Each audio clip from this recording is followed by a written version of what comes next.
So mnou už v tejto chvíli sedí kreatívny marketér Tomáš Naď, ktorý sa rozhodol si pred 2 rokmi otvoriť aj vlastnú kaviareň na Národnej ulici. Kaviareň ako kaviareň, dnes tam po večeroch hrajú už aj známi slovenskí a nielen slovenskí interpreti a každý pondelok sa odtiaľ beží 5-kilometrový beh mestom. Moja prvá otázka, Tomáš, teda najprv vítaj v našom štúdiu. Ahoj, ďakujem za pozvanie. A ako si dnes otvoriť kaviareň tak, aby som ju nemusel za mesiac zavrieť, pretože skrachujem? Veľmi dobrá otázka a tým, že sme z marketingového sveta, vlastne aj spolu s Ivona, s Filipom, s kamošmi, s ktorými sme to dali dokopy, tak od začiatku sme teda mysleli na to, aby tá príprava pred tým otvorením bola dôkladná, že áno, v dnešnej dobe otvoriť si len tá kaviareň bez nejakého nápadu, konceptu a možno nejakej stratégie by bolo veľmi náročné, aby teda prežila v tom konkurenčnom prostredí, v ktorom sa práve aj my nachádzame. A základná esencia toho nášho konceptu alebo toho nášho uvažovania bolo spraviť niečo teda výnimočné, iné, čo zaujme nielen domácich, ale aj zahraničných alebo cezpolných ľudí, ktorí vlastne prechádzajú Banskou Bystricou. No, na námestí je to určite ešte o čosi horšie, pretože tam si človek môže dať kávu doslova na 100 rozdielnych miestach. Ako si myslíš, že sa človek pri výbere, kde si napokon sadne, rozhoduje? Ono to je niekedy možno aj zbytočné takto sa nad tým zamýšľať, lebo tých kaviarní bude stále veľa a každý koncept je niečím iný, komunikuje na rôzne publikum, či už to nejaké možno mladšie ročníky, alebo naopak myslím viac na tých skúsenejších starších. My v podstate sme na začiatku si nepovedali, alebo zámerne sme si nepovedali, že kto je tá naša cieľová skupina, aby sme sa zbytočne možno neškatulkovali, čiže nehali sme tak voľne plynúť a dnes už teda vidíme, že k nám chodia na kávu a nielen na kávu rôzne vekové kategórie. Máme v blízkosti fakultu Univerzity Mateja Bela, čiže to sú naši štamgasti, napríklad v doobedných hodinách počas semestra. A každý ten koncept je, ako som spomenul iný. A je to fajn a my sa k tomu snažíme pristupovať, že je to taká zdravá konkurencia, z veľa prevádzka sme kamoši. Čiže myslím, že tá voľba je v podstate je super, že teda je. A potom je už ako keby na tej danej kaviarni, na tých službách, aké ponúkne tomu hosťovi, aby sa ten host vrátil a samozrejme aj my možno nie sme, že na prvý pohľad sympatický všetkým a je to v poriadku. Moja ďalšia otázka, Tomáš, znie, že tvoja kaviareň je unikátne vyzdobená, ponúkate tam rôzne knihy na čítanie, máte tam rôznu keramiku, rôzne poháre. Je dnes dôležité, aby mala kaviareň svoju vlastnú osobnosť, aby zaujala? Určite áno, to je teda krátka odpoveď, že bez nejakej premyslenej, tej nejakej vizuálnej identity a celkovo toho konceptu, že čo chcem tým ľuďom ponúknuť, by som si už dnes kaviareň neotvoril, a aj keby som si chcel otvoriť nejaký iný koncept z gastra, tak uvažujem o tom ako o každej inej značke, či už by som predával oblečenie, kozmetiku, čokoľvek, čiže tá nejaká identita je veľmi dôležitá a obzvlášť sa v tom trochu vyžívam tým, že som teda z marketingového sveta a venujem sa aj grafickému dizajnu, takže som na to taký citlivejší možno ako by sa patrilo. Ale áno, je to veľmi dôležité, my sa snažíme teda, ten náš koncept je postavený teda na nejakom mixe umenia, remeselnosti, príjemného pocitu, v podstate aj tá architektúra, ktorá je, spolupracovali sme na nej s architektonickým štúdiom z Bratislavy, ktorí nám veľmi v tom pomohli a celé to proste vytvára tú identitu. Dobre, tak teda to by sme mali už tú osobnosť a teraz poďme k ponuke. Takže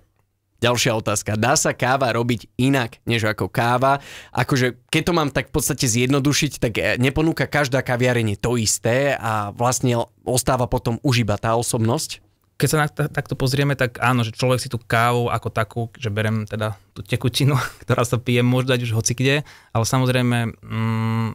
niektoré kaviarne idú viac do tej hĺbky, viac do tej remeselnosti a pracujú s tou výberovou kávou a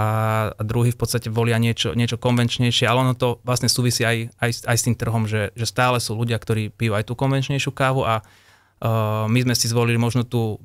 nazvem tú ťažšiu cestu, lebo to percento, ktoré pije tú výberovú kávu, je určite menšie ako tá obrovská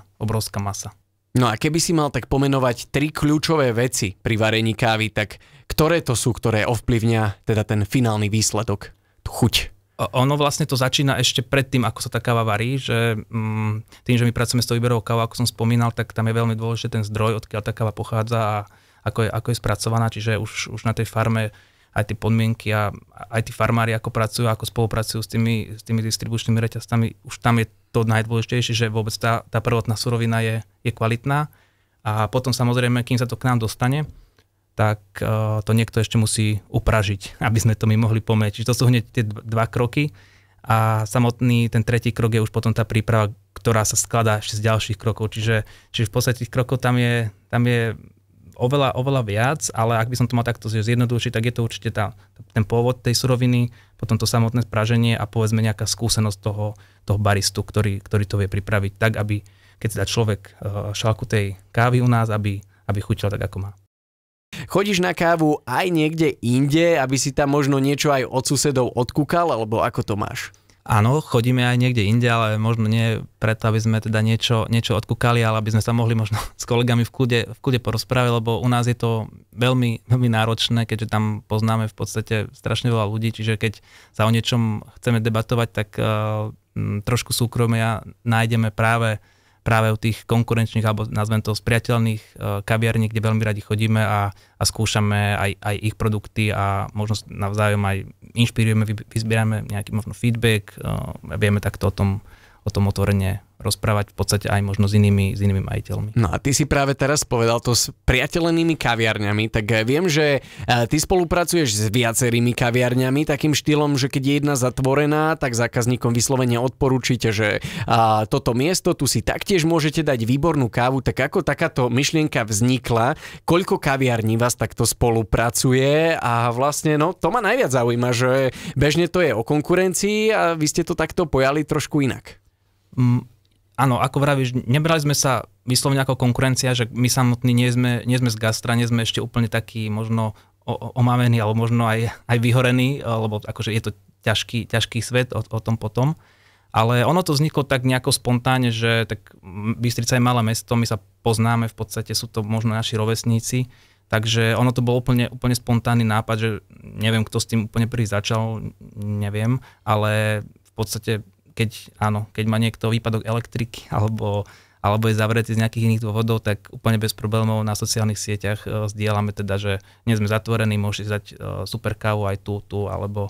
tu. Čiže ono není na to nejaká že koalícia alebo čo, takže je to vyslovene spontánne a ktokoľvek sa v podstate môže pridať, keď to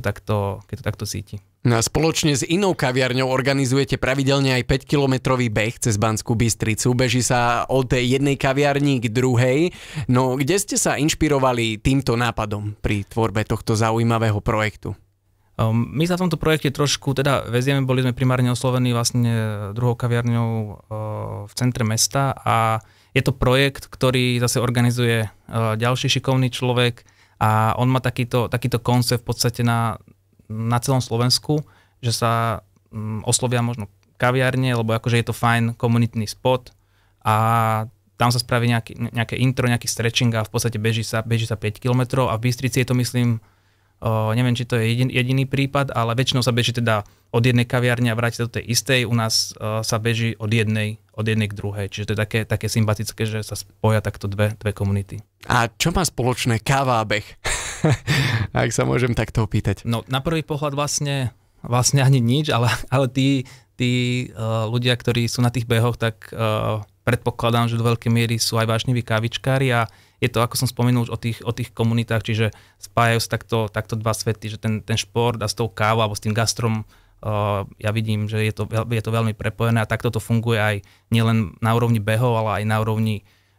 napríklad cyklistiky, že je veľa cykloklubov aj na Slovensku, aj v Čechách, ktoré takýmto spôsobom fungujú, čiže mne to príde ako veľmi, veľmi sympatický projekt. Tomáš síce cez deň vlastní kaviareň, ale v noci sa táto kaviareň zmení aj na nočný klub, takže tvoja kaviareň je akože akýsi taký hybrid, pretože teda naozaj sa tam dejú oboje aktivity, tak popíš mi trošku, že ako to celé toto funguje.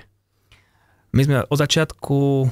keď sme to nejako tvorili s Ivon a s Filipom, tak vedeli sme, že to pri tej káve nemôže ostať, lebo vedeli sme, že ten proste gastrosvet, aj celá tá konkurencia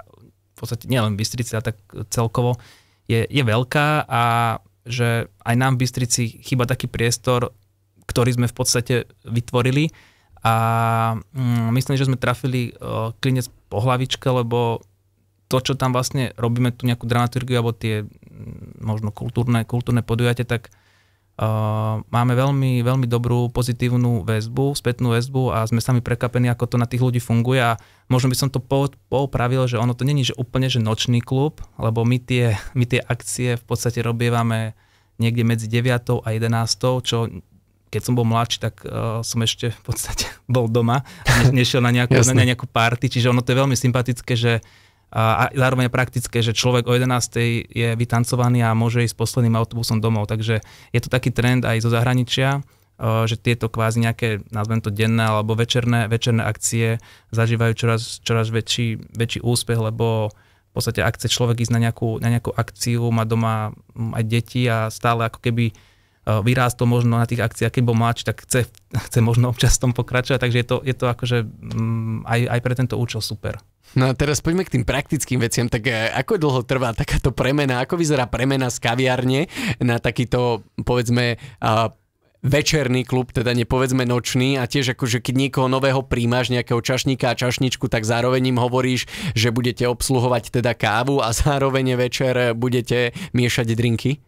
Hej, ono to zdá sa, že je to možno úplne, že mega náročné. Nebudem hovoriť, že to je jednoduché, ale už sme to za tie 2 roky celkom vyladili a samozrejme, že počas týchto akcií máme trošku iný režim, že nemáme vlastne obsluhu, je vlastne objednávanie na bare.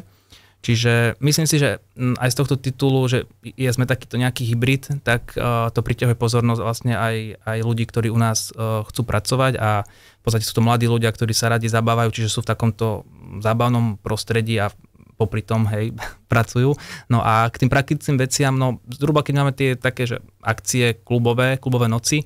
tak tá príprava trvá nejaké 3-4 hodinky.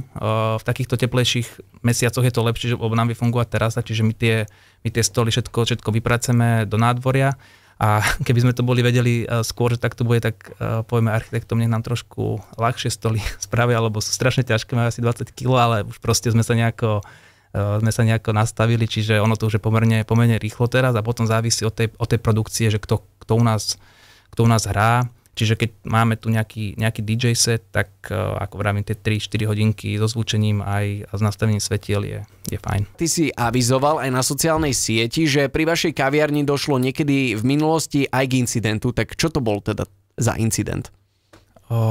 Kým sa k tomu vyjadrím, možno by som také intro dal, že ono tá ulica je že krásna, za mňa najkrajšia, ja som v podstate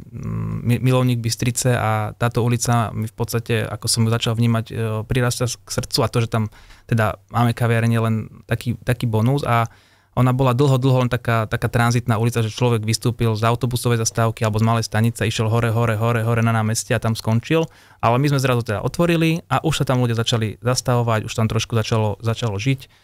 a samozrejme tá pešia zóna, aj keď samotné to slovo, že pešia zóna vraví asi všetko, ale je tam veľký pohyb aut a pritom tých prevádzok tam ako keby, že není veľa, je tam jedna pizzeria, sú tam nejaké 2-3 obchodíky a my, čiže v podstate, ak sa bavíme o nejakých autách, ktoré by tam mali reálne chodiť, tak ich je možno, že 5, ale počas pracovných dní celý deň je tam riadny frmol a proste nerešpektujú sa tie nariadenia, v podstate značenie, ktoré tam je. A nám takto vlastne pred rokom počas jarmoku, keď ten pohyb ľudí bol násobne väčší ako bežne a aj napriek tomu, že tá ulica bola v tom čase uzavretá kvôli jarmoku, tak nám v podstate na terase, akože nechcem to nazvať, že zrazilo čašničku, ale prešlo aj po nohe auto a skončilo teda na urgente. A to bol taký impuls, že čo sme dovtedy len tak možno si v hlavách hovorili, že mohlo by sa to raz uzavrieť, spraviť, neviem čo, mali sme veľa nápadov, ako možno s tým priestorom pracovať, tak toto bol taký spúšťač toho, že už sme to proste nemohli nehať tak. Jednak videli to aj ľudia, ktorí u nás sedeli na terase a v podstate aj chcel som dať v podstate najavo aj teda nám, alebo teda zamestnancom, všetkým, ktorí tam sú, že nám to teda nie je jedno a začali sme to teda aktívne riešiť v spolupráci teda s mestom Banská Bystrica. No a už dlhšie sa teda hovorí, že v Národnej ulici by mala začínať pešia zóna a stĺpiky už na konci plateného parkoviska, tak ako sa na toto riešenie pozeráš ty? Áno, poslednú informáciu, ktorú mám, tak áno, malo by sa to naozaj takto udiať. Riešenie, ktoré sme my navrhovali, nebolo až takýchto rozmerov, že my sme tam v podstate chceli len umiestniť možno nejaký jeden kvetináč, ktorý by trošku spomalil tú prevádzku, ale samozrejme vítame takúto novinku, určite to bude náročné odkomunikovať všetkým dotknutým, že takáto zmena sa ide udeť, ale podľa mojich teda informácií a myslím, že aj nedávne informácie, ktoré prišli vlastne z posledného zastupiteľstva mestského, je, že malo by sa teda osadiť stĺpiky, myslím, že aj zásuvný, niekde na začiatok pešej zóny a zároveň by sa mali prispôsobiť niektoré parkovacie miesta, ktoré sú v bezprostrednej blízkosti toho na to, aby vlastne vytvoria také miesta na krátkodobé zastavenie, že človek vlastne prídu tí kuriéri, príde donáška jedla, človek chce niekoho len vyložiť, čiže tieto miesta budú určené na to, vyloží sa a človek pokračuje dole, lebo tá ulica je veľmi, veľmi úzka a samotné manévrovanie, aj my keď tam chodíme, je veľmi zložité, aby sme tam teda neobmedzili aj peších, pre ktorých to vlastne primárne je. Tomáš, veľmi pekne ti ďakujem, že si dnes prišiel a verím, že niekedy v budúcnosti nás ešte prídeš pozrieť. Ďakujem za pozvanie.